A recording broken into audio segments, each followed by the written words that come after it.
분리에 대한 이제 내용 정리하겠습니다. 첫 번째 이제 혼합물 분리라는 건 우리가 전 시간에 이야기했다시피 어떤 물질이 두 개가 있죠. 그러니까 예를 들어서 A와 누가 있죠? 이렇게 B가 이렇게 있다고 치죠. 그럼 이제 얘하고 얘는 각각의 성질이 다른 애죠. 그렇죠? 그러니까 얘네를 이렇게 뭐 하려고 하죠? 나누려고 하는 거죠.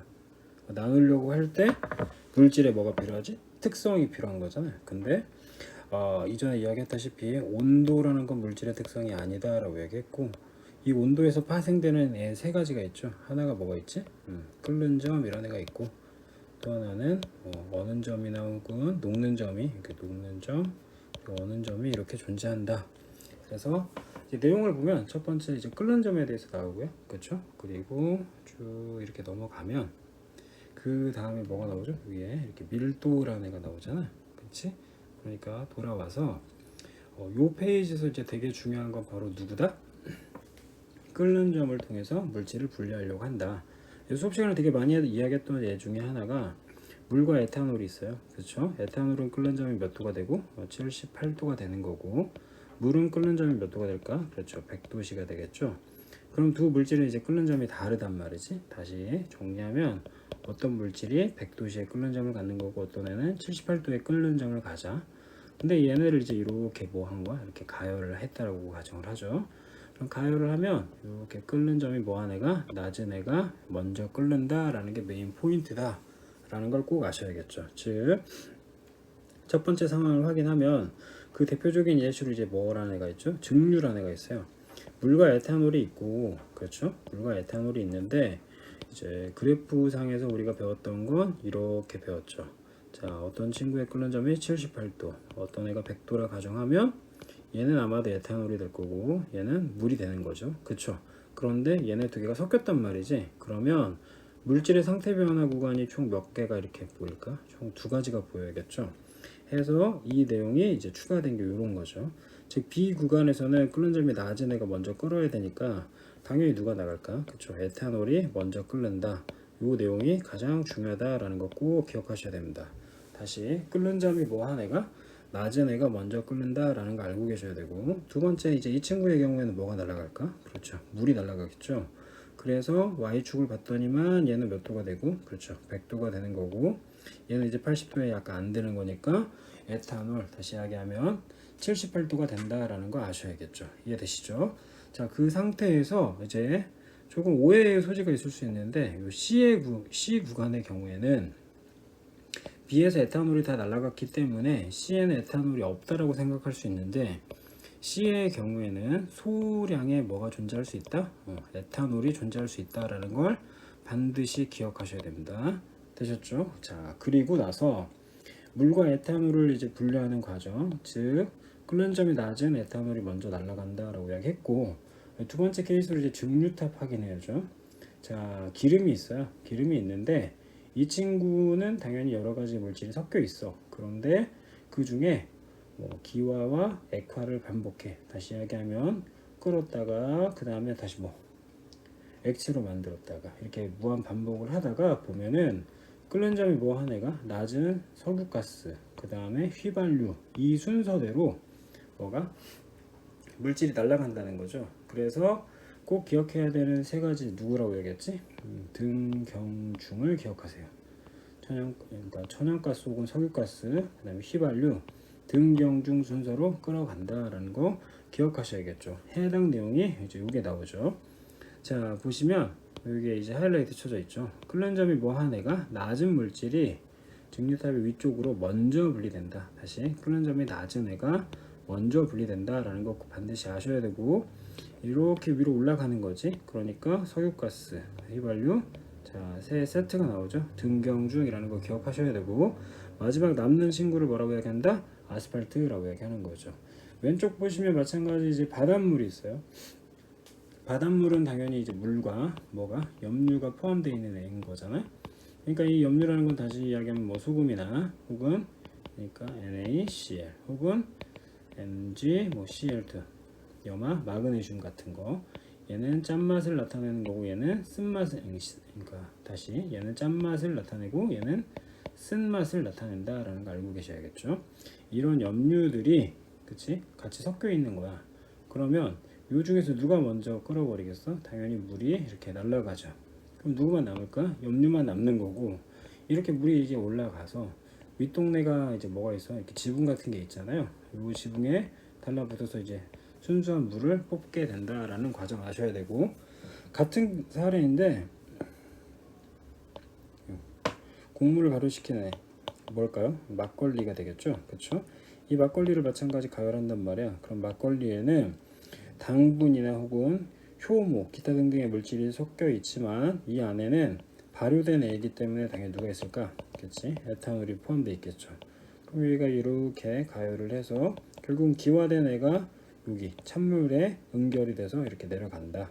그래서 끓는 점이 뭐한? 낮은 에탄올 자체가 먼저 끓어서 날아가고 나머지 효모나 당분, 기타 등등의 물질이 이렇게 남는다라는 거 기억하셔야겠죠.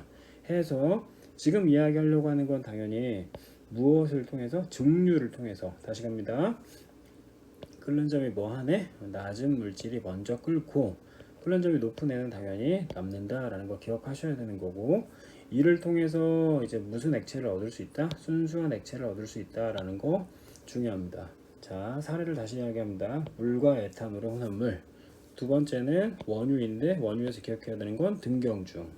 그리고 세 번째 바닷물에서 순수한 물을 만드는 거죠. 그쵸? 담수화 시킨다. 그리고 소주꼬리를 통해서 뭘 만든다? 소주 혹은 얘가 이제 제사 지낼 때 사용하는 술, 다른 말로 청주라고도 이야기한다라는 거 아셔야겠죠. 자, 아래쪽에 있는 그래프를 보면은 80도가 안 되는 점에 수평한 구간이 하나 생기고, 두 번째 100도에서 수평한 구간이 생겼단 말이지. 그럼 얘는 아마도 뭘까? 에탄올이 되는 거고, 얘는 물이 끓겠죠. 그리고 다의 경우에는 소량의 에탄올이 포함되어 있다라는 거 반드시 기억하셔야 됩니다. 물론 78도와 100도 그 아래 단계에서는 어떤 물질도 끓지 않기 때문에 당연히 물질이 나올 수 없다라는 거 아셔야 되고, 그리고 또 하나 기억하셔야 되는 건 이제 이런 거죠. 증류를 하면 반복하면, 다시 이야기하면, 자, 이게 물 분자고 이게 에탄올 분자라고 가정합시다. 다시 여기가 물 분자, 그렇죠? 그리고 얘가 에탄올 분자라고 가정을 하면, 자, 물 분자와 물 분자 사이끼리 이렇게 잡아당기는 힘도 있고, 에탄올과 이렇게 그릴까요? 에탄올과 에탄올끼리 잡아당기는 힘도 존재하는데, 물과 에탄올이 서로 잡아당기는 힘도 있단 말이지. 그래서 일부에 누가 남을 수가 있다고? 이렇게 에탄올이 이렇게 남을 수가 있겠죠. 얘네가 서로 잡아당기는 힘 때문에. 그러니까 얘네를 여러 번 반복을 했을 경우에는 당연히 순도가 높은 에탄올을 구할 수 있다라는 내용을 아셔야 됩니다. 자, 다음 보시면 이제 밀도인데, 밀도는 커다랗게 두 가지로 나눌 수가 있죠. 첫 번째 기구부터 먼저 보자면 1번 분별 깔때기, 두 번째는 스포이드라는 애가 있죠. 자, 어떤 물질이 있어요. 그런데 그 물질이 이렇게 뭐가 됐죠? 층분리가 돼 있어. 자, 얘는 A고 얘는 B라 가정합시다. 그러면 A하고 B가 둘 다 뭐라 이야기했을 때, 액체라면, 서로 섞이지 않은 액체 상태라면, 다시 이걸 이제 고등과정으로 이야기하면 이렇게 이야기할 수 있어요. 어떤 친구는 극성이고 어떤 친구는 무극성이다. 다시 어떤 물질이 있는데 얘는 플러스하고 마이너스가 이렇게 나누어져 있는 거고, 얘는 플러스와 마이너스가 나누어지지 않은 상태인 거야. 그러니까 극성은 극성에 녹는 거고 무극성은 무극성에 녹는 거죠. 예를 들어서, 자, 세탁소에다가 옷을 맡겼단 말이지. 세탁소에다가 옷을 맡겼어. 그러면 이 세탁소에서 옷을 맡겼을 때는 이제 방법론으로 두 가지가 있죠. 1번 때가 있는데, 첫 번째 세탁기로 돌렸을 때 빠지는 때가 있고 그렇지 않은 기름때가 존재하죠. 그럼 흔히 기름때를 제거하기 위해서 세탁소에 옷을 맡긴단 말이지. 그 말은 세탁소에서는 이 기름때를 무엇으로, 그치? 기름으로 얘를 제거한다라는 거죠. 즉 물에 녹는 애를 극성이라고 이야기하고, 상식을 알아두시고 기름에 녹는 애를 뭐라고 이야기할 수 있다? 무극성이라고 이야기할 수 있다라는 거 이해하셔야죠. 다시 돌아가서 A하고 B가 있는데 A가 아래쪽에 있단 말이야. 즉 하나는 극성이고 하나는 무극성이면 당연히 이들은 섞이지가 않겠죠. 그렇죠? 섞이지 않은 상태에서 A는 아래쪽에 있다라는 건 얘는, 자, 다시 단위 부피당 누구? 질량, 얘가 바로 뭘 이야기했죠? 그렇죠. 밀도 이야기했던 거지. 그러니까 같은 부피 내의 알갱이의 개수가 달라지기 때문에 밀도가 다르단 말이야. 그럼 A의 밀도는 당연히 커서 아래로 내려가는 거고, B는 밀도가 작기 때문에 위로 올라가는 거죠. 이해되시죠? 즉, 두 물질이 섞이지 않은 상태에서 얘네가 층 분리를 하고 있다면 위쪽에 있는, 다시 이야기하면 밀도가 뭐 하는 애죠? 그치, 작은 애는 누구로 분리를 하는 거고, 스포이드로 분리를 하는 거고, 밀도가 큰 친구의 경우에는 저 아래쪽에 나와 있는 분별 깔때기를 통해서 분리한다 라는 거 아셔야 됩니다. 자, 상황 봅시다. 밀도가 작은 애가 있고 밀도가 큰 애가 있어요. 그러면 분별 깔때기는 누구를 뽑아내려고 한다? 그치, 밀도가 큰 애를 뽑아내는 거고, 마찬가지 밀도가 작은 애가 있고 밀도가 큰 애가 있단 말이지. 근데 스포이드는 일반적으로 밀도가 작은 애를 이렇게 분리하려고 한다라는 거 이해하셔야 됩니다. 정리하자면 밀도차를 이용한다는 건, 다시 이야기하면 어떤 물질 A, B가 있는데 걔네들은 섞이지 않은 상태를 이야기한다. 물론 고체나 액체나 그 내용은 같다라는 거 기억하셔야 됩니다. 자, 보시면 분별 깔때기 이 내용을 보시면 밀도가 작은 액체 물질은 어떻게 된다 그랬죠? 그렇죠. 위로 뜨는 거고, 밀도가 큰 액체 물질은 아래로 가라앉는다 라고 이야기했습니다. 즉 A하고 B는 섞이지 않은 상태가 되겠죠. 자, 예를 들어서 이제 시험에 많이 나올 수 있는 예 중에 하나가 바로 얘인 거죠. 자, 사염화탄소라는 게 뭐냐면, 자, 얘부터 읽어보죠. 사염화, 염화가 뭐죠? 염소 이야기하는 거고, 사가 바로 숫자 4를 이야기하는 겁니다. 두 번째, 탄소니까 앞쪽에 뭐가 포함되어 있다? 탄소가 이렇게 포함되어 있는 거야. 그래서 CCl4를 우리는 뭐라고 이야기한다? 사염화탄소라고 이야기합니다. 다시 수업 시간에 잠깐 이야기했는데, 탄소는 결합선이 4개이기 때문에 이렇게 염소가 주위를 감싸고 있을 수 있어. 그러면 얘는 플러스와 마이너스가 나누어져 있지 않기 때문에 얘는 무극성이 되는 거죠. 정리합니다. 아까 뭐라고 이야기했죠? 물의 경우에는 극성이고, 그렇죠? 그리고 사염화탄소는 뭐라고? 무극성이다. 그러니까 두 물질은 섞이겠어, 안 섞이겠어? 당연히 안 섞이겠죠. 두 번째, 그랬을 때 사염화탄소가 아래로 내려가. 즉 교과서에 나오는 물질 중에 수은과 더불어 밀도가 굉장히 큰 애 두 가지가 있는데, 하나가 사염화탄소, 하나가 수은이라는 걸 반드시 기억하셔야 됩니다. 자, 아래쪽에 나와 있는 간장과 참기름, 밥 비벼 먹으면 맛있다, 이 얘기가 하는 게 아니라, 자, 간장이 어디로 간다고? 아래로 내려가는 거고, 그 위에 참기름이 뜬다. 두 물질은 섞인다, 안 섞인다? 안 섞인다 라는 예시를 듣는 거죠. 아래쪽에 보시면 혼합물의 분리 예가 나오는데, 신선한 달걀을 뭐 고른대요. 그러면 신선한 달걀의 경우에는 무언가 꽉 차 있겠죠. 그래서 밀도가 크기 때문에 아래로 가라앉는 거고, 좋은 벽시와 그 다음에 좋지 않은 벽시를 우리는 축정이라고 이야기하는 거죠. 그럼 좋은 벽시에 알이 꽉 차 있으니까 얘가 아래로 내려가는 거고, 축정이 위로 올라가겠죠. 플라스틱 같은 경우는 각각의 밀도에 따라서 서로 달라질 수 있고요. 사금이라는 게 뭐죠? 모래 속에서 나오는 금을 이야기하는 거야. 그러니까 모래보다는 상대적으로 밀도가 커서 얘 아래로, 얘 위로 간다. 자, 혈액의 원심 분리 봅시다. 혈액은 흔히 뭐로 나눠지죠? 혈장과 혈구로 나눠진다 그랬지. 그러니까 선생님 이거 수업할 때 항상 뭐라고 얘기하죠? 라면 국물이 있어. 면 다 먹었단 말이야. 그럼 건더기 얼로 남아? 요 아래 남죠. 자, 이렇게 피를 혈액 원심 분리를 했을 때 아래쪽에 남는 애들을 뭐라고 얘기하고? 혈구라고 얘기하는 거고, 위쪽에 나오는 국물을 뭐라고 한다? 혈장이라고 얘기한다. 자, 끊어서 보면 혈장은 위로 가는 거고, 혈구는 어디로 간다? 아래로 간다. 하나 더, 혈구의 종류는 몇 가지가 있죠? 세 가지가 있죠. 1번 혈소판, 두 번째 백혈구라는 애가 존재할 수 있고, 그 다음에 그쵸, 적혈구라는 애가 존재할 수 있죠. 즉 이런 알갱이들이, 큰 애들이 밀도가 크기 때문에 아래로 내려간다. 마지막, 바다에 이제 유출된 기름이에요. 자, 뉴스 같은 데 많이 보셨죠? 바다가 있어요. 그럼 그 위쪽에 기름이 떠 있죠. 그러니까 이건 누구랑 똑같은 거? 여기 있는 간장과 참기름하고 똑같은 거지. 여기가 뭐 바닷물이 되는 거고, 여기가 바로 뭐가 된다? 기름이 된다. 다시 이야기하면 이 모든 예시는 결국 뭘 이야기했나? 섞이지 않는다 라는 거 꼭 알고 계셔야 됩니다. 자, 보시면 아래쪽에 보면 이제 뭐가 나오죠? 이게 뭘까? 그쵸? 이렇게 생긴 분별 깔때기라고 이야기했고, 여기가 이제 콕이라는 애가, 꼭지라는 애가 이게 달려 있어요. 그럼 물질 두 개가 이렇게 있단 말이지. 자, A하고 B가 있다고 치자.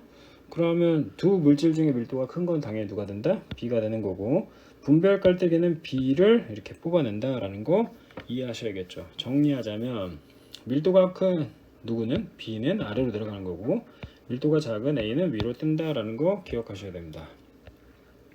자, 이제부터 좀 중요해지겠죠. 보시면 용해도라는 애가 나와요. 다시 갑니다. 자, 전 시간에 이야기했죠. 이게 뭘까? 그쵸? 욕하지 마시고. 자, 이거는 비커. 얘는 소금이란 말이야. 넣었을 때 두 개가 반응하면 당연히 뭐가 될까? 그렇지. 소금물이 되겠죠. 그런데 이야기했던 내용 중에 하나가 뭐가 있었어요? 이 소금물은 어떻게? 온도가 높아지면 높아질수록 뭐 한다고? 잘 녹는다고 했지. 그래서 이 그래프가 어떻게 나온다고 했죠? 자, X축이 온도고 Y축이 용해도. 대전제 물 몇 그램? 100g 기준이라고 이야기했습니다. 그러면 온도가 높아질수록 용해도는 이렇게 올라간다라고 얘기했던 거죠. 이해되시죠? 자, 용해도 차이를 이용을 하는데, 자, 보시면 케이스가 두 가지로 이렇게 나누어질 수 있어요. 1번 거름, 두 번째 재결정. 자, 거름과 재결정 중에 누가 더 중요할까요?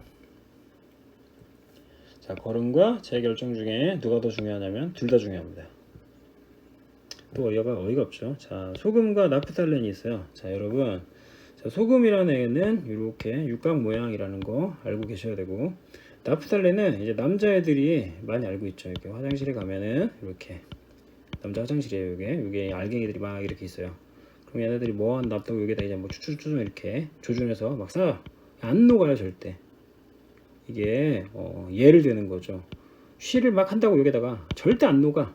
절대. 나프탈렌 절대 안 녹습니다. 정리합니다. 자, 여기에다가 물을 부었어. 그럼 누구는 녹고 소금은 녹고 나프탈렌 녹지 않는다라는 거 기억하셔야 돼요.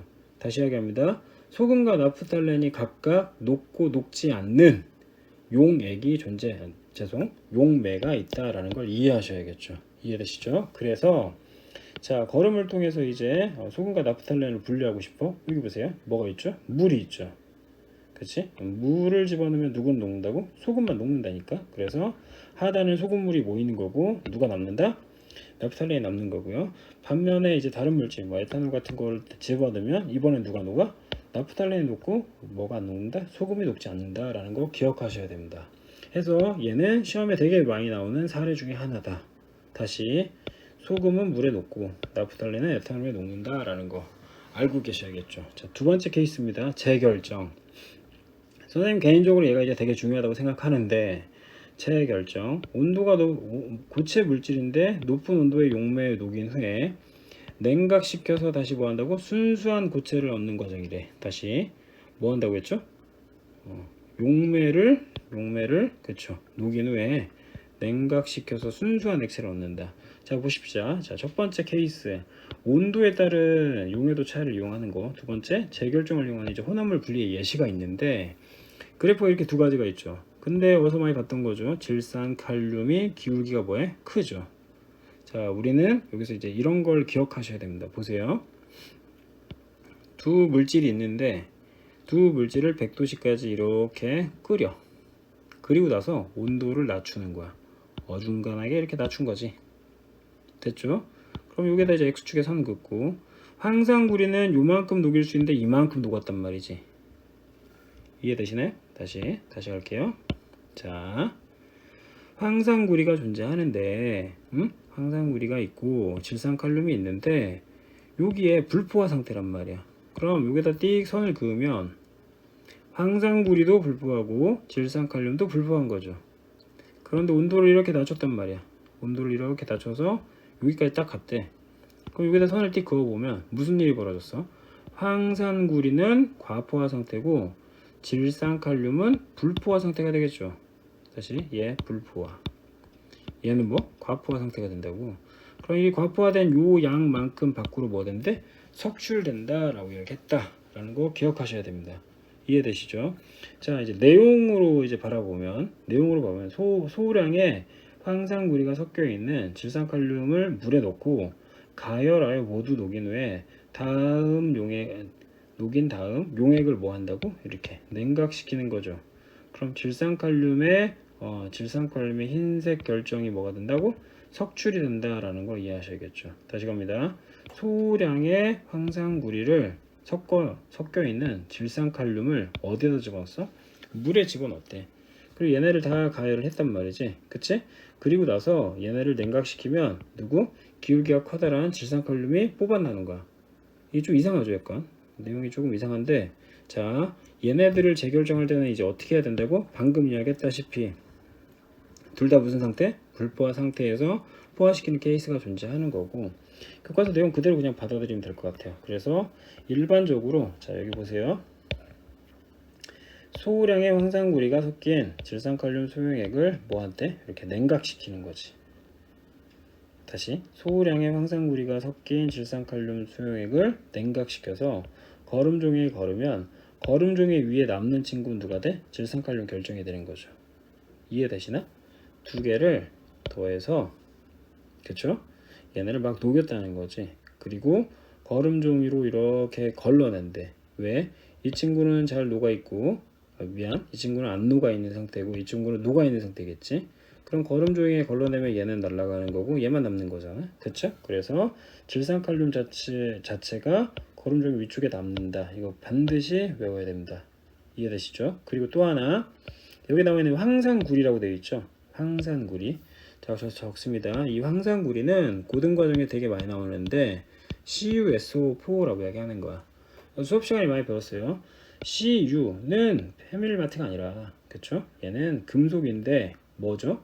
붉은색 고체에 해당되는 거야. 붉은색. 그런데 황산구리를 물에 녹였단 말이지? 그러면 Cu2 플러스가 된단 말이야. Cu2 플러스가 돼. 이 Cu2 플러스는 무슨 색이다?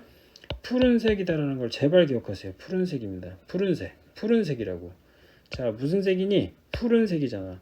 황산구리 수용액은 푸른색이다라는 거 기억하셔야 됩니다. 정리합니다. 질산칼륨이라는 애가 있고요, 황산구리라는 애가 있는데 얘네를 물에다 녹인단 말이지. 그리고 거름종이에다가 걸렀어. 그럼 물에 녹아있는 애는 누구야? 황산구리지. 내려간다고. 그럼 누구만 걸러지는 거야? 얘만 걸러지는 거잖아. 그럼 얘 물에 녹아있으니까 얘 무슨 색이라고? 푸른색이잖아. 자, 여기 보세요. 푸른색이라는 거 반드시 기억해야 됩니다. 되셨죠? 자, 두 번째 케이스 갑니다. 재결정 이제 혼합물 분리 예시는, 혼합물 분리 단원에서는 예시는 반드시 외워야 됩니다. 대표적인 예시로 합성한 의약품에 이제 뭐가 포함되어 있을까? 어떤 물질을 막 더했으니까 불순물이 포함되어 있을 거 아니야. 걔네를 돌아가서 어떻게 한다 그랬지? 그런 애를 높은 온도에 뭐에다가 녹여? 용매에다 녹인다고. 다시, 높은 온도에 뭐에다 녹인대? 용매에 녹인 후에 걔네를 다시 뭐 하라고 이야기했죠? 냉각시키자고 이야기했잖아. 다시, 높은 온도에 녹인 후에 누구로 녹여? 용매로 녹이는 거지. 즉 합성된 의약품 자체를 뜨거운 물에 녹인다고 치자고. 그리고 나서 이 친구를 뭐해? 온도를 낮추면 당연히 뭐가 되겠니? 그렇죠. 온도를 낮추면 고체가 된다. 이를 세 글자로 뭐라고 얘기해? 재결정이라고 합니다. 거름과 다르죠. 다시, 거름은 뭐였어? 소금이 있고 누가 있는데? 나프탈렌이 있다고. 근데 소금은 물에 녹는 거고 나프탈렌은 물에 녹지 않는다니까? 그러니까 나프탈렌만 이렇게 남는 거잖아. 걔를 거름이라고 얘기하는 거고, 재결정은 둘 다 녹여. 그렇게 해서 자, 냉각을 시켜버렸다는 거지. 그러면 어떤 친구, 다시 이야기하면 질산칼륨은 남는 거고 황산구리는 푸른색 용액으로 떨어진다라는 거 기억하셔야겠죠. 시험에 나올 확률이 매우 높습니다. 되셨죠? 자, 아래쪽에 천일염 정제라고 있어요. 천일염이 뭘까? 순수한 소금을 이야기하는 거 아니죠. 그쵸? 염전이나 혹은 기타 등등의 불순물이 섞여 있는 소금을 천일염이라고 얘기하는 거야. 맞아요? 자, 그런데 이 친구를 뭐해? 물에 녹였단 말이야. 그럼 소금물이 됐겠지. 그럼 소금물이 이렇게 소금이 있는데 이 소금물을 물에 녹였다면, 소금을 물에 녹였어. 그럼 소금물이 되겠지. 그리고 나서 가열을 하면 무슨 일이 벌어질까? 날아갈 거 아니야. 기타 등등의 물질이 날아가고, 그쵸? 그리고 그냥 가열을 하면 똑같은 거잖아. 그러니까 이 물질 자체를 다른 동네에 이렇게 걸러서 불순물 제거한 다음에 순수한 소금물 자체만 이렇게 날려버려. 가열해서. 그럼 누구만 남을까? 순수한 소금만 남겠죠. 얘를 다시 이야기하면 세 글자로 재결정이라고 얘기했고요. 같은 방식으로 이제 사탕수수로 설탕을 이렇게 만들 수도 있다라는 거 기억하셔야 됩니다. 다음 크로마토그래피는 사실 굉장히 중요합니다. 얘 역시 굉장히 중요하죠. 이 단원에서 굳이 난이도로 꼽자면 재결정과 아마도 뭐 크로마토그래피가 상당히 중요하다고 볼 수 있죠. 자, 보시면 이렇게 생각을 합시다. 나뭇잎이 있다고 칩시다. 예를 들어 이렇게 나뭇잎이 존재하는데 나뭇잎의 색소는 무슨 색이야? 녹색이지. 맞아?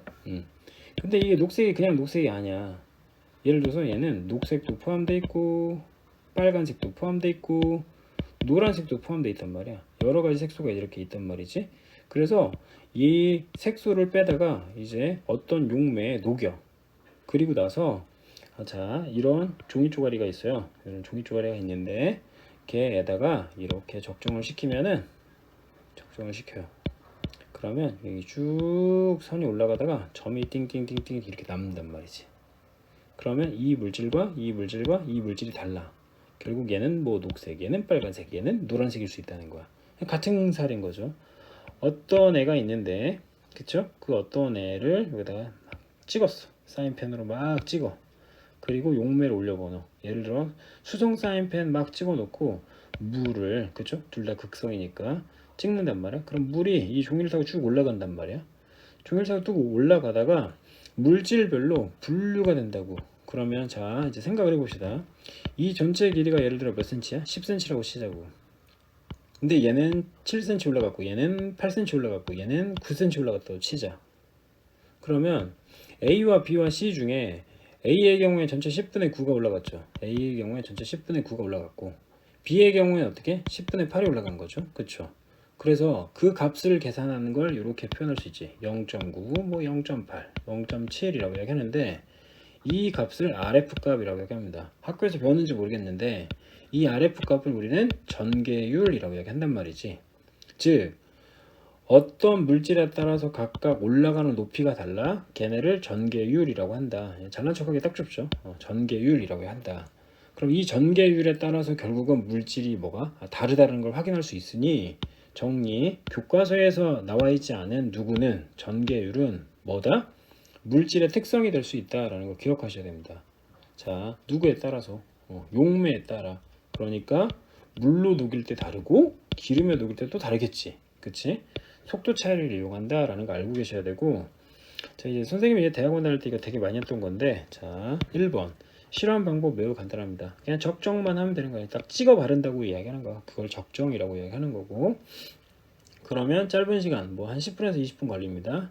쭉 올라오면서 각각 매우 작은 양의 혼합물도 이제 눈으로 확인할 수 있다. 두 번째, 복잡한 혼합물도 그냥 용매만 바꿔가면서 하면 돼요. 한 번은 물로 했다가 한 번은 뭐 기름으로 하는 거지. 봐, 물로 했다가 그 다음에 뭐 기름 성분으로 했다가 다 다른 거지. 왜?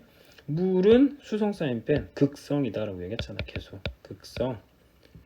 이참에 그냥 이해를 해. 극성. 물에 녹는 건 극성이다. 에테르네? 얘는 기름이니까 기름을 녹이겠네. 기름이니까 기름을 녹이겠네.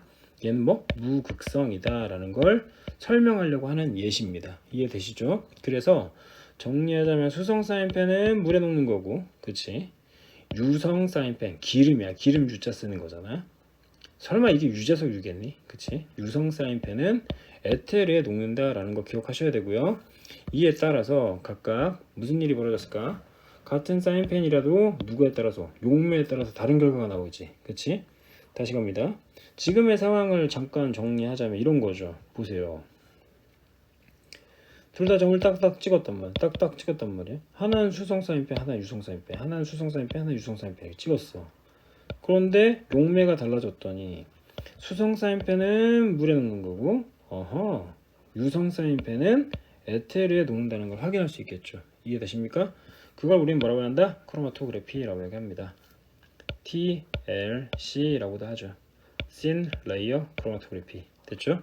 그래서 크로마토그래피의 대표적인 예시는 일반적으로 다 색깔 있는 애들이야. 색소, 그리고 특정 성분, 그리고 왜 운동선수들이 마약했나 안 했나 확인하잖아. 약 먹었나 안 먹었나. 도핑 테스트, 그리고 뭐 과학수사 등에 사용된다라는 거 아셔야 되겠습니다. 자, 문제 보시면 대표적 1번의 경우에는 이제 너무 뻔하죠. 예, 수평 구간 두 가지고 얘는 끓는 점이 낮은 애, 끓는 점이 높은 애다. 만약 하나가 에탄올이라면 하나는 뭐가 된다? 물이 된다. 자, 4번 보시면 이게 뭐였어? 막걸리였지? 그러면 누가 날아간다고? 에탄올이 날아가는 거야. 그래서 받아진다. 끓는 점이 뭐한 애가? 낮은 애가 먼저 날아간다 라는 거 기억하셔야 되고요. 자, 증류장치인데 증류장치에 대해서 이제 끓음 쪽이라는 건 뭐냐면 돌비 현상이라는 애가 있어요. 돌비 현상. 이 돌비 현상이 뭘까요? 비커 내에 어떤 액체를 끓이는데 얘가 특정 온도 이상이 됐을 때 확 끓어서 막 이렇게 넘쳐버리는 거야. 이 넘치는 현상을 방지하기 위해서 뭘 집어넣어? 끓임 쪽 집어넣는다 라는 거 이해하셔야 되고요. 자, 3번은 이건 틀리면 슬프죠. 천연가스 휘발유 등경중 아스팔트. 그렇죠? 끓는 점이 뭐한 애가?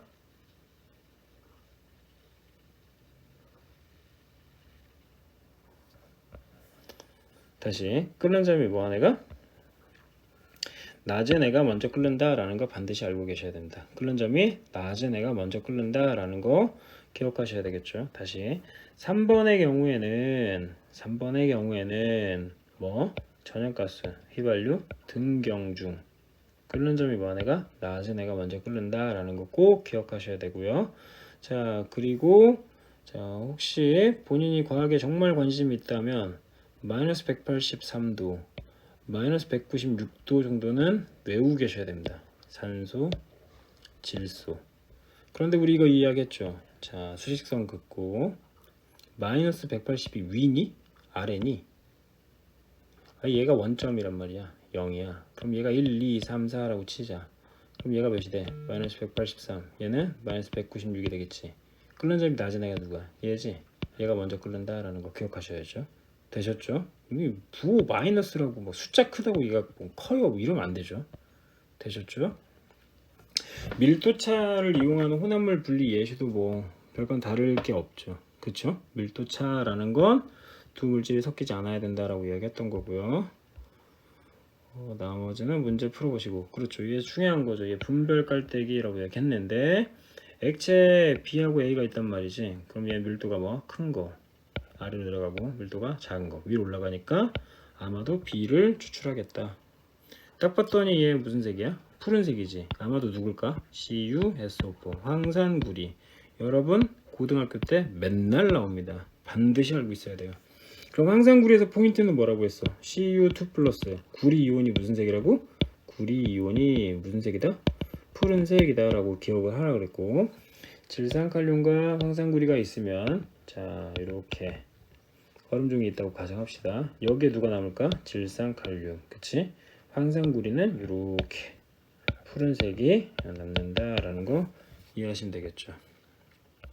11번 어려울 수 있겠네요. 그쵸? 11번 어려울 수 있는데 뭐 되게 편하게 생각을 하세요. 포인트는 뭐죠? 여기 보세요. 용해도라는 건 기준이 뭐라 했어? 물 100g이라고 얘기했지. 그런데 얘 몇 g이니? 물 50g이지 않니? 호호, 이게 무슨 일이야? 기준값에다가 곱하기 몇 하면 된다는 거? 2 하면 된다는 걸 이야기하는 거죠. 자, 현재 몇 도예요? 80도예요. 근데 몇 도로 낮췄어요? 그렇죠. 20도로 낮춘 거죠. 그럼 얘하고 얘 그냥 빼면 되는 거지. 이해되십니까? 그래서 곱하기 몇 한다? 2 하면 된다라는 거 기억하시면 되겠죠. 무슨 말인지 아시겠어요? 왜? 얘도 10g, 얘도 몇 g? 10g 녹아 있는 거잖아. 그럼 전체가 물 50g이니까 얘는 물 100g일 때는 몇 g이 되겠니? 얘 20g이고 얘도 20g인 거잖아. 이해되시죠? 그랬을 때 각각 용해도 이하값은 당연히 석출되지가 않겠죠. 그럼 뭐 분산 나오겠죠. 이해되시죠? 11번은 시험에 100% 나옵니다. 장담컨대 무조건 나옵니다. 이거. 다음의 내용은 뭐 딱히 설명하지 않을 거고요. 눈에 보이는 게 이제 밀도죠. 밀도 1 누구니? 밀도 1 누구면? 그렇지, 물인 거죠. 당연히 알고 있어야 되고요. 자, 14번 이게 14번이나 혹은 뭐 13번 되게 중요하겠죠.